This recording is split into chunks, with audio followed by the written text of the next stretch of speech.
والعشرون. عن أبي عبد الله جابر بن عبد الله الأنصاري رضي الله عنهما قال أن رجلا سأل رسول الله صلى الله عليه وسلم فقال: أرأيت إذا صليت المكتوبات وصمت رمضان وأحللت الحلال وحرمت الحرام ولم أزد على ذلك شيئا أدخل الجنة؟ قال: نعم.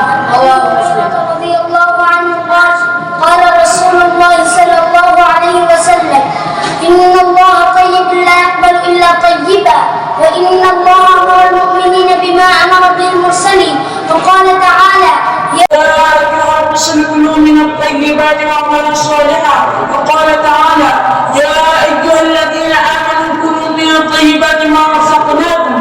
ثم ذكر الرجل يطيل السفر أشعث أخبر يمد يديه إلى السماء: يا رب يا رب، ومطعمه حرام ومشربه حرام وملبسه حرام